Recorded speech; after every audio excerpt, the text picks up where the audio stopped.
Okay, welcome to the deep dive. Great to be here. Today, we're taking a really close look at your source material, specifically an excerpt labeled day14.mp3. Right. And what's the focus here? Well, it's zeroing in on something that, frankly, trips up just about everyone learning English. Oh, yeah. Those common, persistent grammar mistakes. Okay. Yeah, that's a challenge familiar to learners at, well, every stage, really. You form a sentence, you think it sounds right, and then maybe you get a bit of a puzzled look. Or, a gentle correction. Or you just feel that internal uncertainty yourself, Yeah. right? Like, did I use the right word there? Was that sentence okay? Exactly. That feeling of hitting a bit of a bump when you're just trying to communicate smoothly. Definitely. So our mission in this deep dive is to really unpack this source. We're going to pull out what it identifies as the most important insights about these errors, the ones people make a lot. And crucially, we'll dig into the straightforward ways the source suggests you can actually fix them. Simple fixes. Right. And the overarching goal, I think, as guided by your material, is to help you move towards sounding more natural, maybe more confident when you speak English. Yeah, exactly. And let's absolutely be clear, right from the start, just as the source kind of reminds us, making grammar mistakes is completely normal. It's part of learning any language. Totally. They happen to everyone who's on this journey, and honestly, even people who've spoken English their whole lives make slips sometimes, especially when just chatting casually. No kidding. I know I do. So the tone here isn't about, like, aiming for impossible perfection right away. No, not at all. It's more about progress, about awareness, and having some practical tools to work with. Precisely. Think of this session as using your source material like a flashlight. Okay. We're shining a light on the specific areas it identifies as common pitfalls, Once you can spot these patterns in your own speech, maybe, and once you know the simple rules the source provides, well, then you gain the power to consciously work on them, to refine how you communicate. That makes sense. Let's start with that universal experience. The source describes the challenge of grammar mistakes itself. You know that feeling, right? You're in the middle of a conversation, maybe thinking quickly, and you just pause because you're unsure. Was that verb tense correct for the time I'm talking about? Should I have added an "s" there? Articles? Articles. Are they needed here or not? Oh, yeah. That moment of hesitation, that uncertainty. It's something pretty much every English learner encounters. Right. And the source does a good job, I think, of validating this experience. It stresses that it's not just you. It's a shared part of the learning process. Doesn't matter if you're just starting out or if you're quite advanced, actually. That's true. Even, really fluent non-native speakers might occasionally stumble over these specific common points, especially when they're speaking spontaneously under a bit of pressure. It's genuinely reassuring to know you're in good company when you hit those snags. And the really encouraging message from this source material, I felt, is that many of these common mistakes aren't necessarily a sign of, like, a fundamental lack of understanding. Right. They're often small, specific points that once you identify them and kind of get the rule behind them, you can correct them with some focused practice. The source implies they're common precisely because they touch on differences between English and maybe your own language, or they involve these small details that are just easy to miss when you're speaking quickly. Yeah, exactly. The objective presented in the source is very practical. It's like, let's focus on the most common mistakes, the ones that pop up again and again. Okay. And let's present simple, actionable ways to correct them. It's all about targeted effort leading to noticeable improvement. So you're not trying to boil the ocean? Not at all. The aim is for sentences that aren't just understood, but also sound a bit more, idiomatic. Yeah. More confident. It's like having a short list of the top places learners tend to veer off the path a bit and then getting clear directions back. That's a good way to put it. So where does this source material recommend we start our grammar detour analysis? It points directly to an area that causes a surprising amount of confusion. Absolutely. It zooms right in on the misuse or sometimes the complete omission of articles. Those tiny words a, n, and the. Yes, articles. This is identified as one of the most frequent errors learners make. And it's tricky, I think, precisely because they are so small.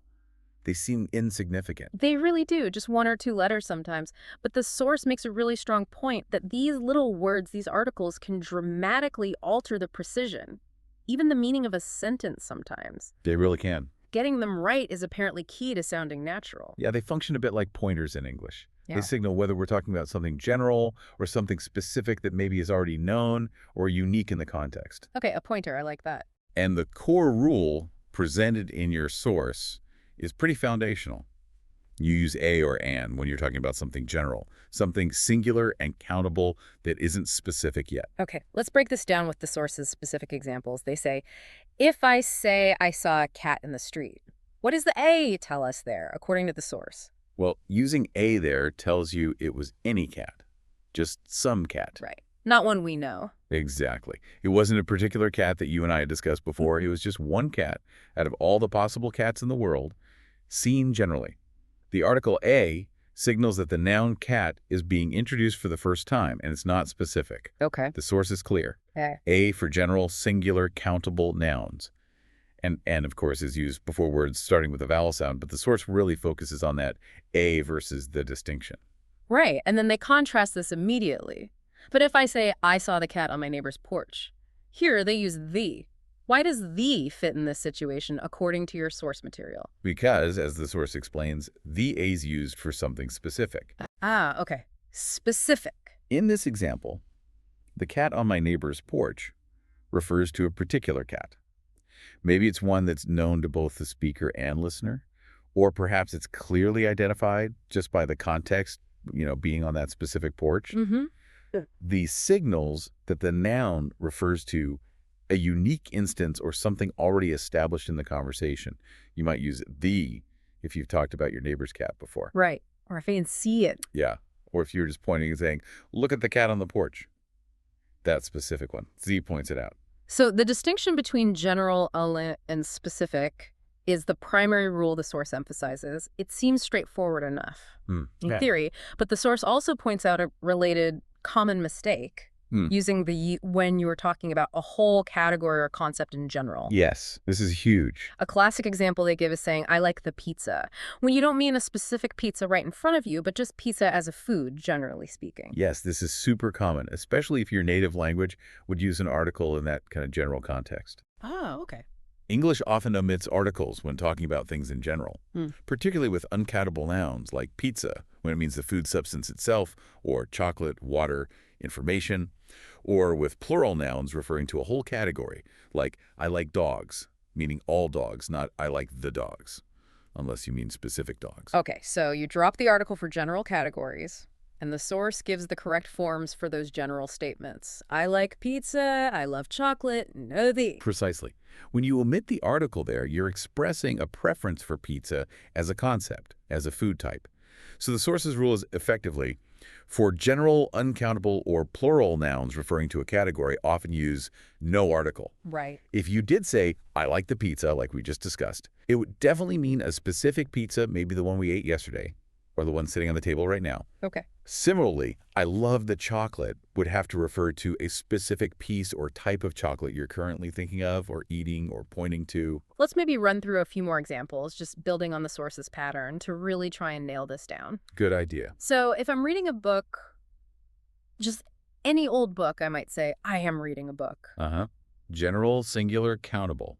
First mention. But if I'm reading the book that you lent me, I'd say, I am reading the book you lent me. Right, because now it's identified by that you lent me. We both know which book. Okay. Or, first time I mentioned buying a car, I bought a new car. Yep, a new car. Second time, maybe later in the conversation, it becomes specific. The car is red. Exactly. Now it's the car, because we've established which one we're talking about. And what about those general concepts, like happiness? You'd say happiness is important, right? Not the happiness is important. Correct. Happiness is an abstract, uncountable noun used generally, no article.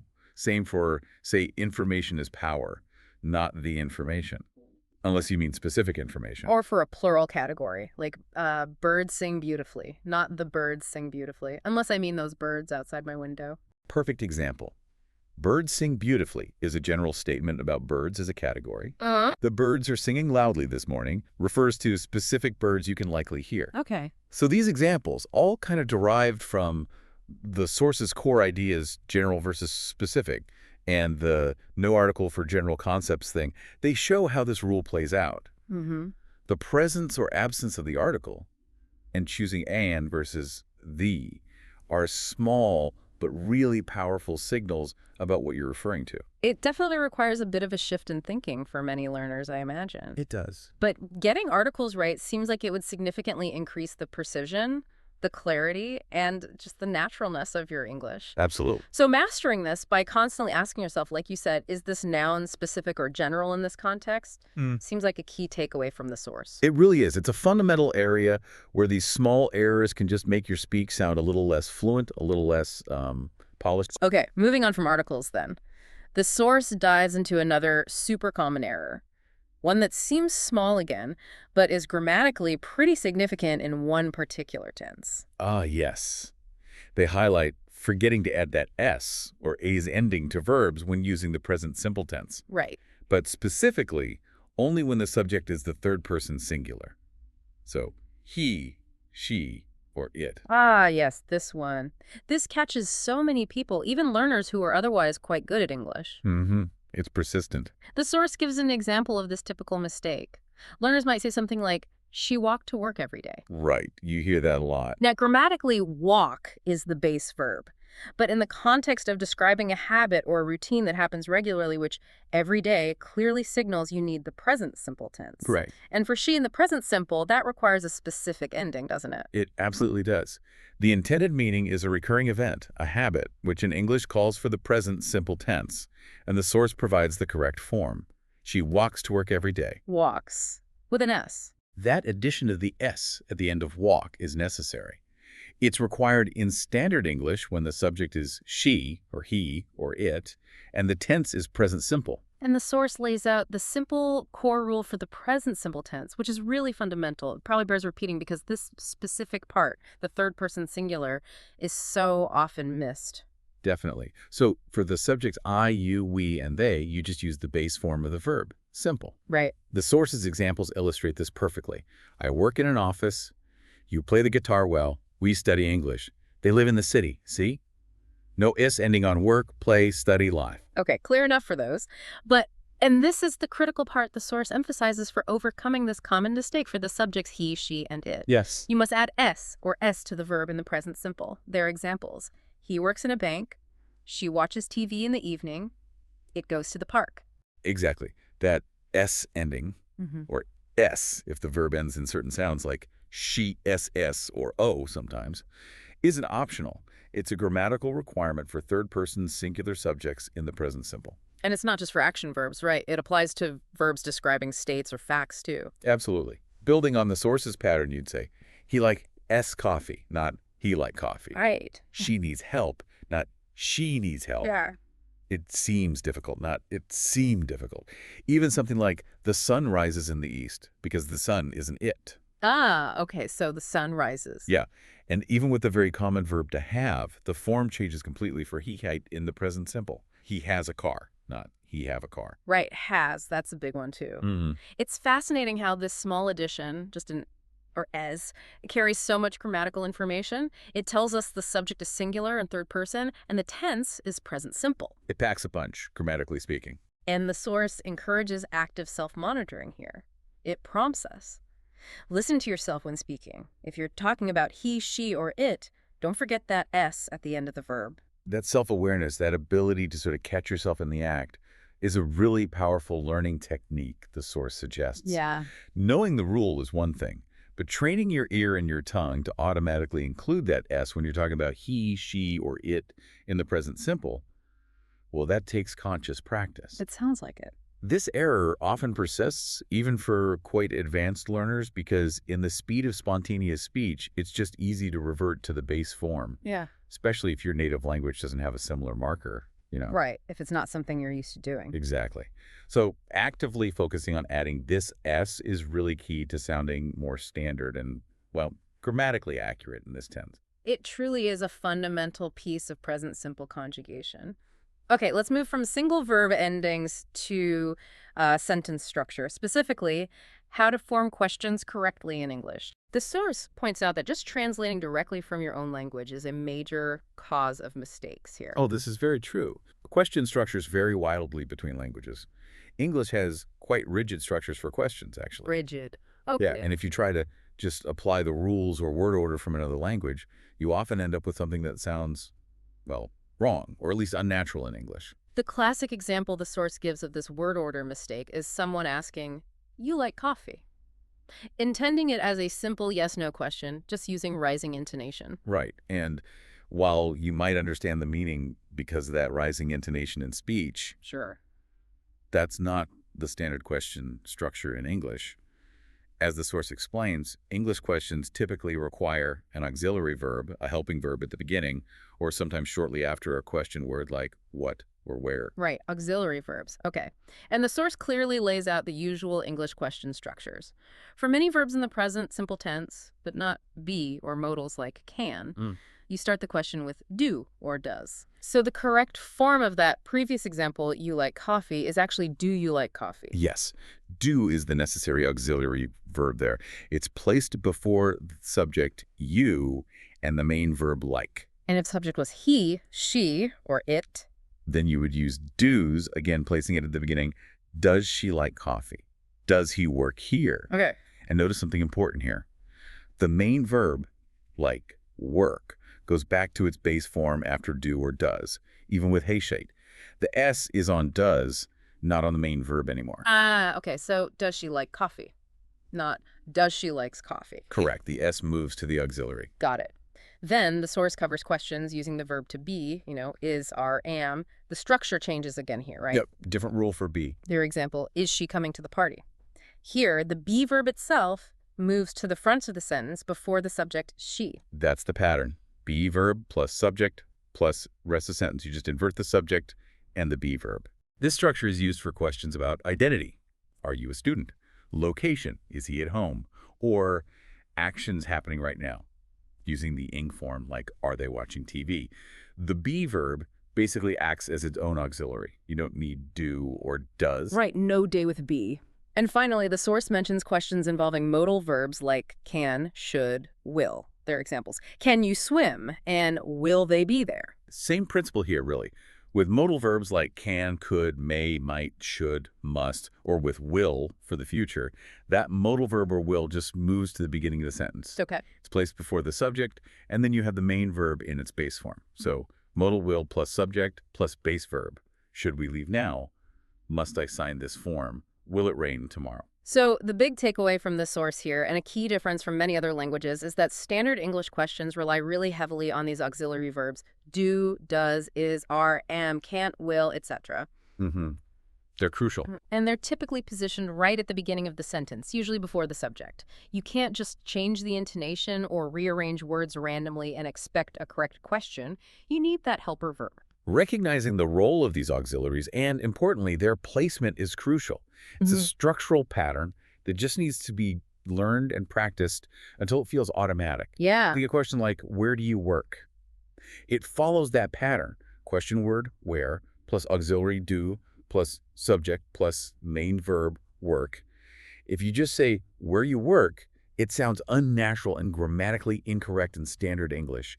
You're missing the do. It really underlines how fundamental structure is, and it seems this idea of needing auxiliary verbs pops up again when the source discusses forming negative sentences. It's related. It absolutely is. Yeah. Very closely related. The source points out a parallel mistake, forgetting the auxiliary verb do when forming negative sentences, particularly in the present simple tense. Okay, and their example of this common mistake is a learner saying something like, I not like spicy food. Right. Which, just like the question example, you like coffee, is probably a direct translation from a language that forms negatives differently. How so? Maybe by just inserting not, or an equivalent negative word, after the subject, or perhaps after the main verb. Different languages handle it differently. But in standard English, in the present simple tense, you need that auxiliary verb do or does before the not, don't you? You do. The correct form for the source is, I don't like spicy food. Right, don't. Exactly. Don't is just the common contraction of do not. And this structure, subject plus dodos plus not plus base verb, that's the standard way to form negatives in the present simple for most verbs. Again, excluding be and modals. And if the subject is he, she, or it, then use doesn't, the contraction of does not. She doesn't like spicy food. He doesn't play the piano. It doesn't work properly. Okay. And notice again, just like with questions using do-dos, the main verb, like play, work, stays in its base form after don't or doesn't. The S or S ending is carried by does in the auxiliary verb. So she doesn't like, not she doesn't likes. Correct. The source really seems to hammer this point home. It explicitly states, so always remember in English, negatives and questions need an auxiliary verb like do or does, for the simple tenses at least. Yes, that connection is key. Linking questions and negatives, showing both require a do's auxiliary in these cases. That seems like a really fundamental aspect of English structure that's quite different from many other languages. It really highlights that do isn't just a verb meaning to perform an action. It also functions as this crucial grammatical helper verb in simple tenses for both asking questions, interrogative sentences, and making negative statements. Understanding and consistently applying this do's auxiliary rule is just vital for accurate sentence formation. Mistakes here are quite noticeable, I think. It can make your speech sound maybe a bit abrupt or overly simplified. Okay, that's clear. We've covered articles, the tricky S, and now the essential role of auxiliaries in questions and negatives. Let's tackle what the source calls a classic mistake. Oh. And maybe one that feels like a bigger hurdle for learners sometimes. Mixing up the past simple and the present perfect tenses. Ah, yes.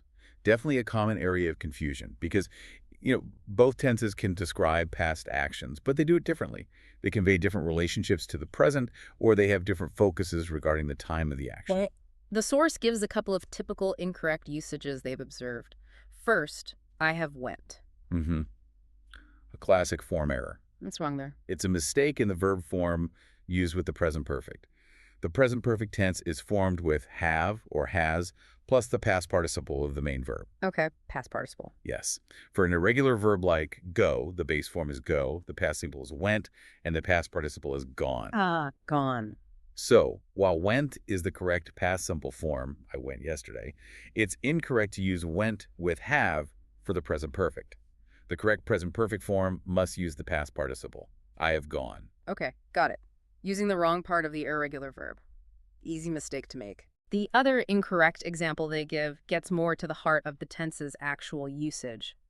I have seen him yesterday. Right. And this one illustrates the primary distinction the source really focuses on for telling these tenses apart. Which is? While have seen is the correct present perfect verb form.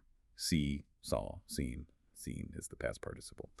You generally cannot use the present perfect tense with a specific finished time reference in the past, such as yesterday. Okay, so yesterday is the problem word there. Exactly. Using yesterday with have seen is a very common source of error. Why is that, though? What's the key rule the source provides to help distinguish when to use past simple versus present perfect? The source states it quite clearly. Use past simple with specific times. Things like yesterday, last week, 2010. Okay. And conversely, use present perfect when the time is not mentioned, or when it's indefinite, or maybe ongoing. This feels like the core insight from the source on this one. So in that incorrect example, I have seen him yesterday. The word yesterday is a specific point in time in the past. It's finished. According to the source's rule, that specific time reference means you must use the past simple tense. So the correct sentence is, I saw him yesterday. Exactly. Saw is the simple past form of see. When you specify exactly when an action happened and finished in the past, whether it's yesterday, last week, in 2019, 3 hours ago, this morning, if morning is finished, the past simple tense is the standard choice in English. Can you give a couple more examples? Sure. I finished my homework last night. Specific time, past simple, finished. They moved to London in 2020. Specific time, past simple, moved. She called me an hour ago. Specific time, past simple, called. All use past simple because the specific past time is stated. Okay, that makes sense. And the source offers a really helpful practical tip to make this rule easier to apply in the moment. Yeah. It says, if you say a time word phrase like yesterday, last week, or in 2019, use past simple. That's a great rule of thumb provided by your source. Very practical, gives you a clear trigger word to look for. Right. If you use a definite past time marker, you almost certainly need the past simple. And the flip side, also from the source, if there's no specific time mentioned, use present perfect. Right. They circle back to their examples to demonstrate this distinction. Why I saw her yesterday is correct because yesterday is specific. Yep. Past simple needed. And why I have seen her before is correct because Before is not a specific point in time. It refers to an indefinite point somewhere in the past, right? The exact time isn't stated or isn't the important part. Precisely. The present perfect often focuses on the experience itself. Have you ever eaten sushi? Yeah. The time doesn't matter, just the experience. Oh, okay. Or it focuses on an action that happened at an unspecified time, Right. but has a result or relevance now. Like, I have lost my phone. The result is I don't have it now. When exactly I lost it isn't specified or maybe isn't the main point. Okay. Connection to the present. Yeah. So the source's rule about specific time versus no specific time is a really practical way to navigate the distinction for many common situations. Let's try comparing again. Okay. I read that book last month. Specific time, past simple, read. Right. Versus I have read that book, time not mentioned. I mean, I've had the experience of reading it at some point in my life. Right. Present perfect, have read. Got it. Oral. They went to Paris in 2022. Specific time, past simple, went. Okay. Versus they have been to Paris many times.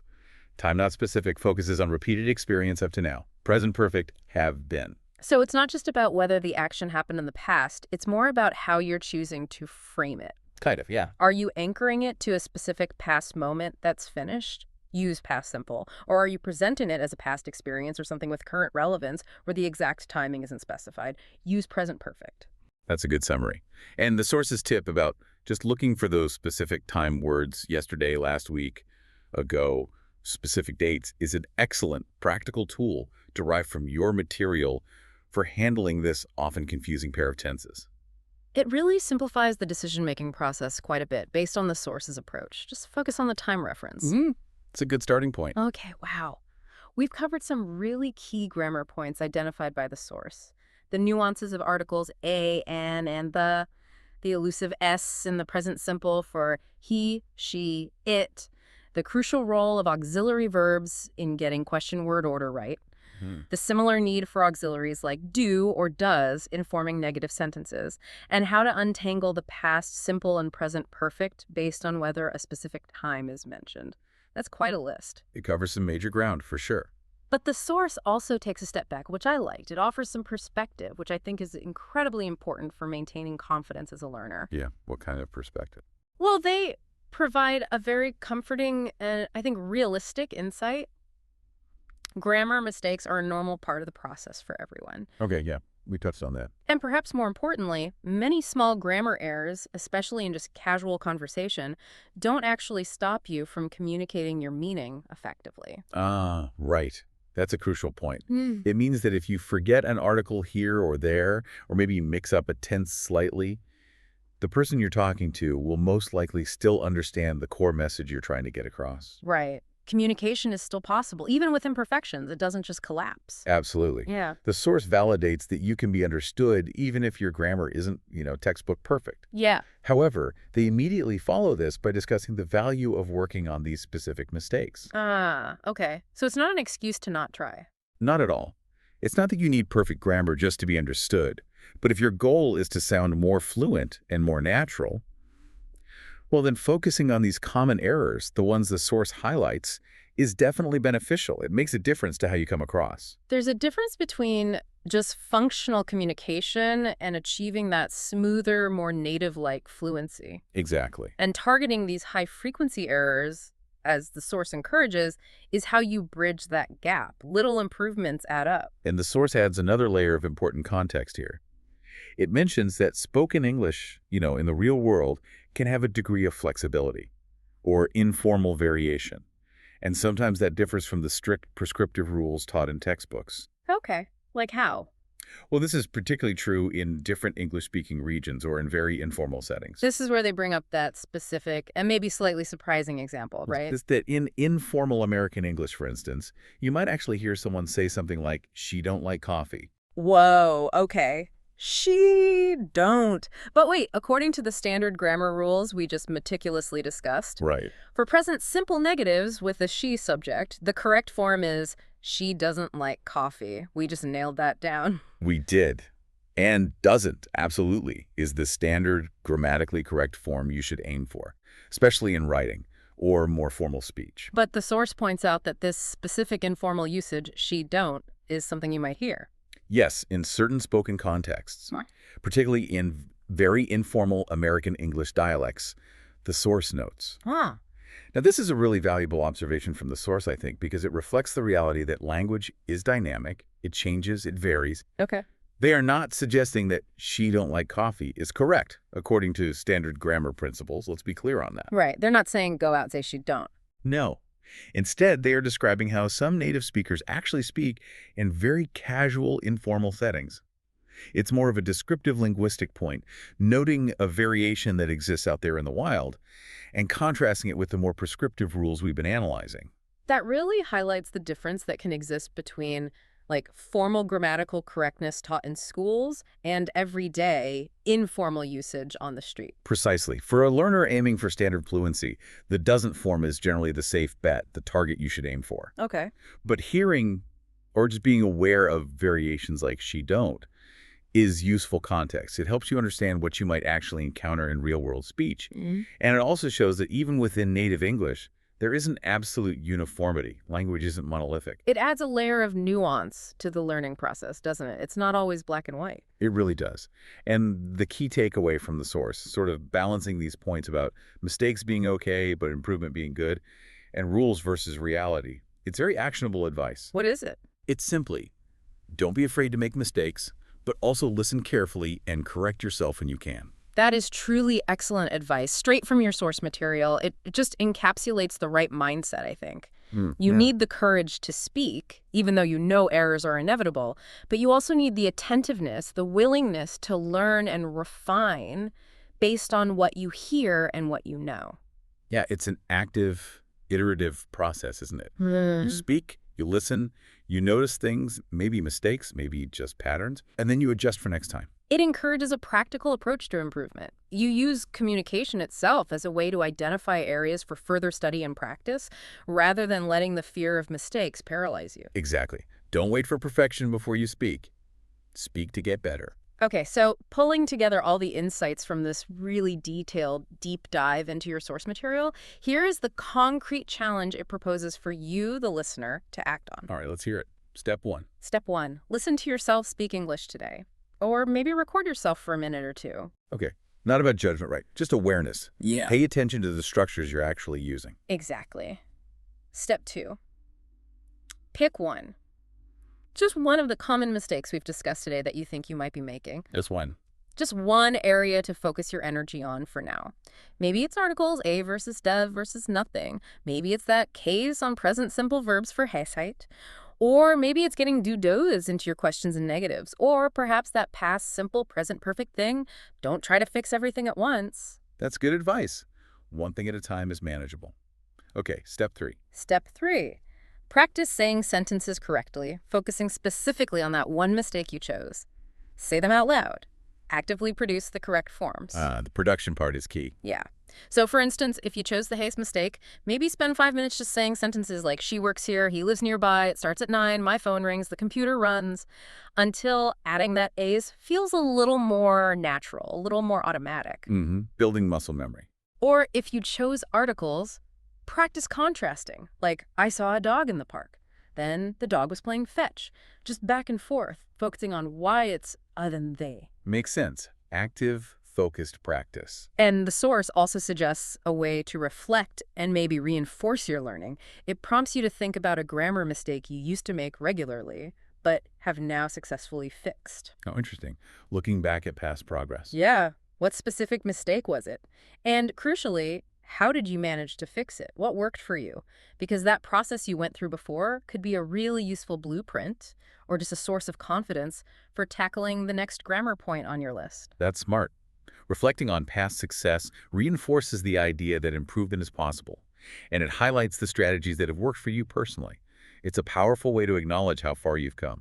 Definitely. Wow, we've really gone through a significant amount of detail from this single source today. We really have. We've systematically identified some of the most common grammar pitfalls, the nuances of articles, that persistent challenge of that, the present simple, the fundamental structures needed for questions and negatives with auxiliary verbs, and the often confused territory of the past simple versus present perfect, all guided by the source's specific rules and tips, especially about time references. And importantly, I think, we've reinforced the source's overarching message. That making mistakes is an unavoidable and actually okay part of the learning process. That focused practice on specific comment points is essential for improvement.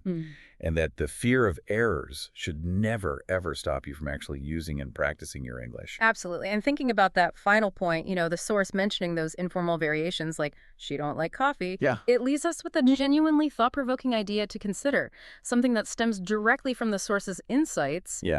How does understanding both the standard prescriptive rules and the reality of how language varies in informal descriptive usage, how does that potentially change your approach to practicing English? Good question. Do you strive solely for the standard correct form all the time?